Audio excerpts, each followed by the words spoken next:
अब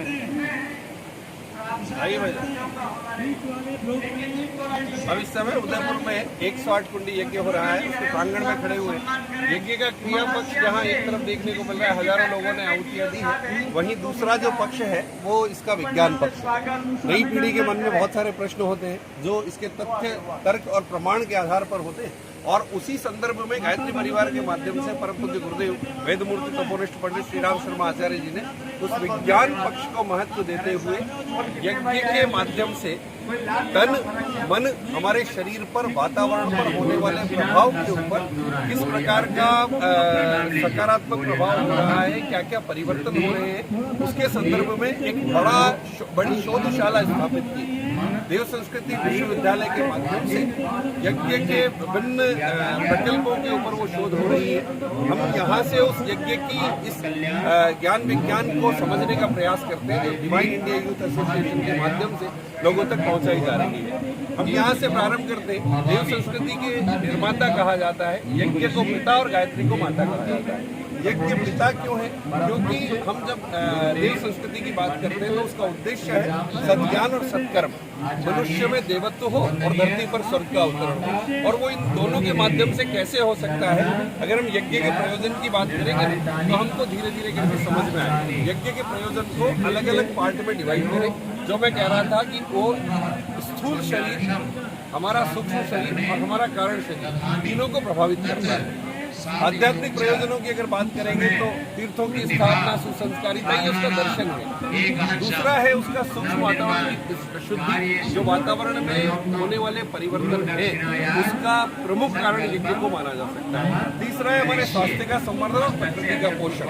ये चार उद्देश्यों को लेकर के हम अगर आगे बढ़ेंगे तो समझ में आएगा किस किस प्रकार की इसके ऊपर शोध हो रही है।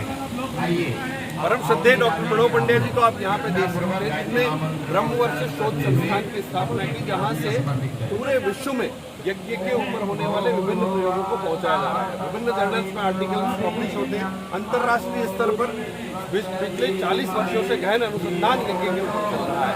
हवन जिसको कहते हैं, जिसको हम आहुति के रूप में प्रस्तुत करते हैं, चाहे हवन सामग्री के रूप में हो, योग ऋषि ने 18 प्रकार की विभिन्न औषधियों को एक साथ मिला करके हवन सामग्री तैयार की, जिससे लाखों लोग यज्ञ करते हैं वातावरण की शुद्धि के लिए, स्वयं की शुद्धि के लिए, मन की शुद्धि के लिए। और वो शोध पिछले 40 वर्षों से ब्रह्मवर्ष शोध संस्थान में हो रही है।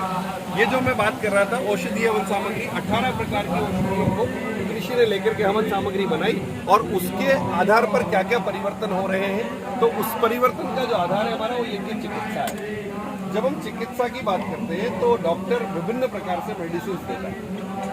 मेडिसिन टेबलेट की फॉर्म में होती है जिसको हम अंदर लेते हैं, मेडिसिन इंजेक्शन की फॉर्म में होती है, और मेडिसिन इनहेलेशन की फॉर्म में होती है। जब हम अस्थमा से के संबंधित मरीजों की बात करेंगे तो डॉक्टर ये कहता है इनहेल करना। तो जब श्वास से कोई चीज अंदर जाती है तो उसका प्रभाव त्वचा के हर कण पर, हमारे शरीर की हर नस पर, हर नाड़ी पर पड़ता है, और वो इसका आधार है। जैसे मिर्च को अगर मान लो थोड़ा सा आग में डालेंगे ना तो तुरंत वो आसपास को प्रभावित करते हैं, वही यज्ञ का आधार है। औषधियों का प्रभाव सब जगह बराबर से पड़ता है। तो ये इसका बेसिक वो है, साइंस है।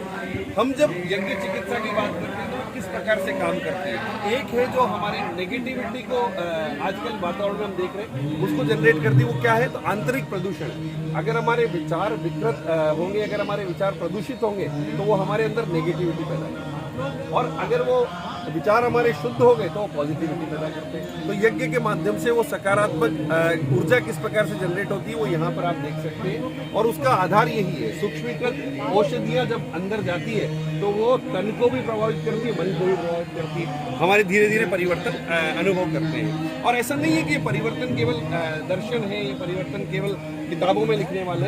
इन परिवर्तनों को इतना शानदार तरीके से लोगों ने अनुभव किया है।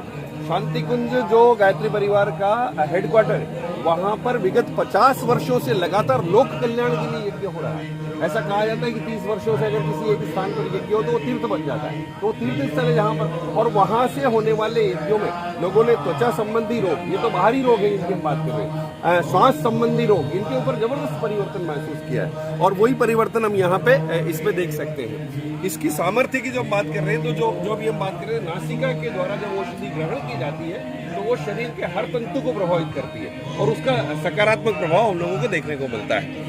ये उसके ऊपर की गई विभिन्न शोध है। ये एक रिसर्च पेपर है, यहाँ पर आप देखेंगे कि ये जर्नल ऑफ बायोलॉजिकल सिस्टम्स में पब्लिश हुआ है, जो अंतर्राष्ट्रीय स्तर की मैगजीन है। उसके ऊपर इसके प्रभाव किस प्रकार से हमारे मस्तिष्क में प्रवेश करके हमारी ब्लड सेल्स को वो प्रभावित करते हैं, वो इसके अंदर पब्लिश हुआ है। यहाँ हम देख सकते हैं कि यज्ञ के साथ में, जब मैं आपको आगे दिखाऊंगा, टीबी के साथ में इसका अच्छा प्रयोग किया गया।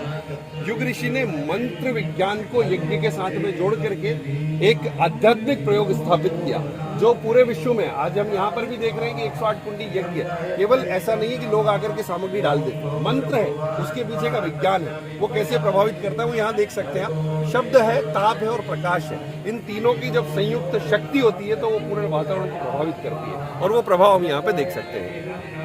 ये विभिन्न प्रकार के मंत्र विज्ञान के प्रयोग हैं। एक पुस्तक गुरुजी ने उसके ऊपर लिखी है, शब्द ब्रह्म नाद ब्रह्म, वो भी हम चाहें तो उसके अंदर इसके बारे में विशेष रूप से पढ़ सकते हैं। वैज्ञानिक आधार हमको जानने को मिलेगा। ये जब हम किसी भी संस्कृति की बात करें तो वो संस्कृति अग्नि से उत्पन्न हुई, चाहे हम हमारे भारत देश की बात करें या बाहरी बात करें, अग्नि को सब लोग पुरोहित मान करके उसकी पूजा करते हैं। तो वो यज्ञाग्नि के विभिन्न प्रयोग और उसका प्रभाव क्या है वो आप को देखने को मिल सकता है। उसके आध्यात्मिक प्रयोजन ये है कि वो हमारे मन को शुद्ध करता है, वो हमारे विचारों को शुद्ध करता है, वो हमारे आसपास के वातावरण में पॉजिटिविटी लेकर के आता है। यज्ञ के साथ में दूसरी चीज जो बहुत अच्छा एक आर्टिकल पब्लिश हुआ, यज्ञ के साथ में सूर्य चिकित्सा का विज्ञान। हम लोग ऐसा वो मान करके चलते हैं कि जो देने वाली वृत्ति सूर्य में होती है, बराबर से देता रहता है प्रकाश, वही देने वाली वृत्ति यज्ञ की ऊर्जा में होती है, वो भी बराबर से लोगों को देने का काम करती है।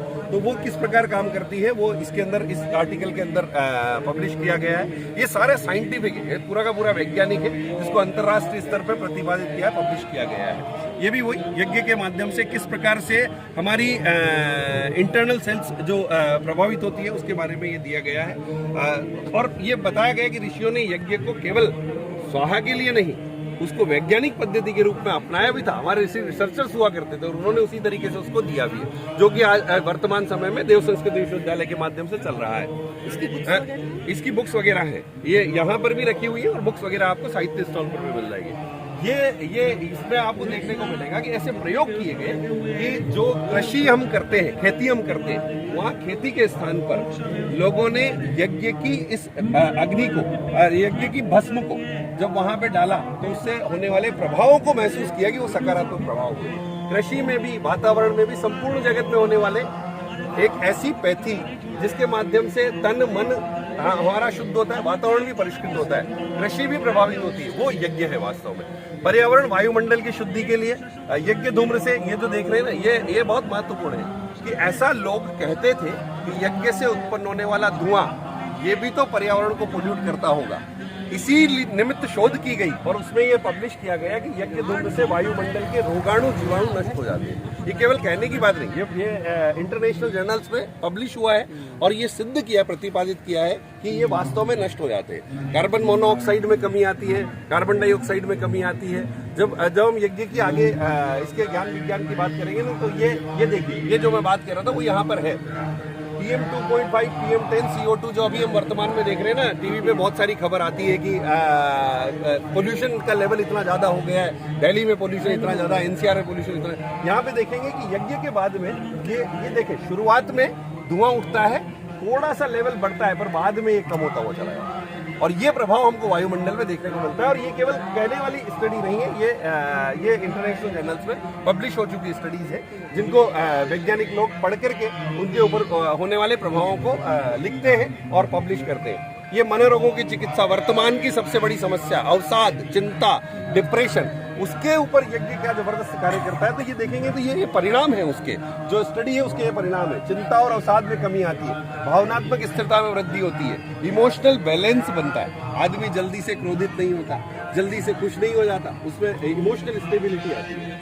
मनोग्रसित बाध्यता में बहुत जबरदस्त असरकारक उपचार है। जो हवन सामग्री यहाँ पे आपको देखने को भी मिलेगी, ऐसी 11 प्रकार की हवन सामग्री अलग अलग बनाई जो अलग अलग रोगों पे काम करती है। अवसाद के लिए, मिर्गी के लिए, थायराइड के लिए, कैंसर तक के उपचार के लिए हवन सामग्री बनाएगी। 40 मिनट अगर प्रतिदिन व्यक्ति 45 मिनट के लगभग प्रतिदिन 40 दिन तक यज्ञ करे तो उससे होने वाले प्रभाव वो महसूस किए गए। उसी को इसमें पब्लिश किया गया।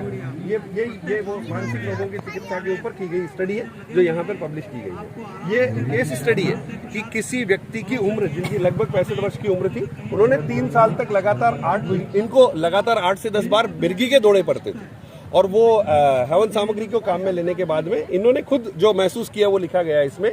रोगी पिछले 3.5 वर्षों से यज्ञ चिकित्सा कर रहा है, जिसमें पहले वर्ष के दौरान 2-3 मिर्गी के दौरे अनुभव हुए थे और उसके बाद में वो धीरे धीरे करके वो भी कम हुए। तो ये जो शारीरिक इसके ऊपर प्रभाव है वो हम देख सकते हैं। हमारे डिप्रेशन की एक सबसे बड़ी समस्या हम लोग देख सकते हैं, वो कम होता है। ये देखिए, शुरुआत में जब हम यज्ञ करते हैं हल्का सा तनाव अनुभव होता है और वो बाद में धीरे धीरे करके हमारी इमोशनल स्टेबिलिटी के रूप में कन्वर्ट हो जाता है, टेंशन कम होती है। सदैव डॉक्टर प्रणव पंड्या जी ने कल सब लोगों को कहा था कि हम लोग सप्ताह में 1 दिन के लिए यज्ञ करें, और वो इसीलिए नहीं कि केवल ये हमारी संस्कृति का अंग है, बल्कि इसके माध्यम से वैज्ञानिक परिवर्तन हम यहाँ पे देख सकते हैं। ये एक बड़ी स्टडी है टीबी के ऊपर। कुछ वैज्ञानिकों ने, जिसमें IIT के साइंटिस्ट भी थे, जिसमें डॉक्टर्स भी थे, उन्होंने अध्ययन किया और ये पाया। ये देखिए 3 प्रकार के आपको यहाँ पे चित्र मिल रहे हैं। ये 3 प्रकार के चित्रों में जो हम मंत्र विज्ञान की बात कर रहे थे वो यहाँ अनुभव होगा। एक ऐसा था जिसमें उन्होंने बिना मंत्र बोले हुए केवल सामग्री दी, वो ये बीच वाला है।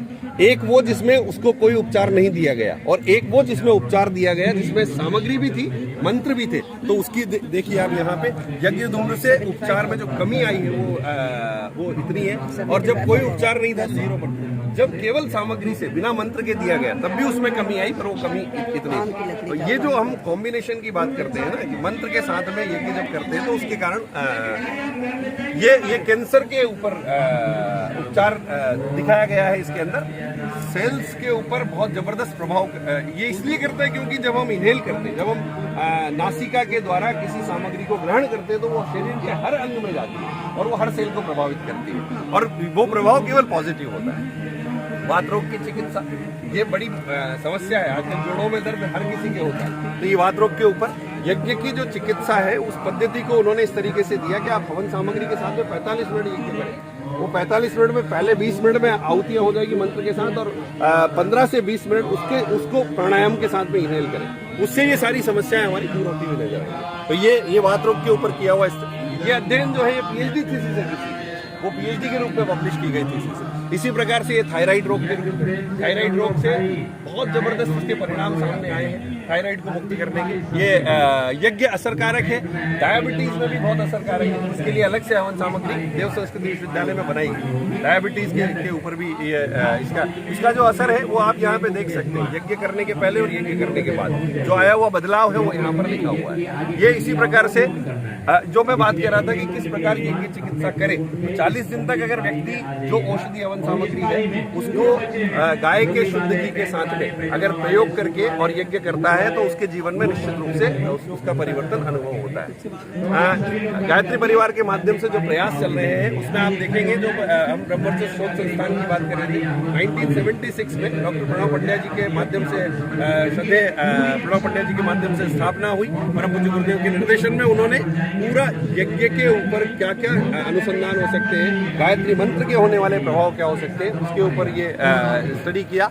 और ये जो पूरी यहाँ पर आप प्रदर्शनी देख रहे हैं इसको डिवाइन इंडिया यूथ एसोसिएशन, जो गायत्री परिवार की युवा शाखा है, जो रचनात्मक कार्यों में सक्रिय रूप से युवाओं को खास करके कैसे हम पॉजिटिविटी के साथ में जोड़ सकते हैं, उसमें हम लोग प्रयास कर रहे हैं। आप सब लोगों ने ध्यानपूर्वक सुना, आपका बहुत बहुत धन्यवाद। मेरा नाम डॉक्टर विवेक विजय, मैं IIT जोधपुर में बहुत धन्यवाद प्रोफेसर।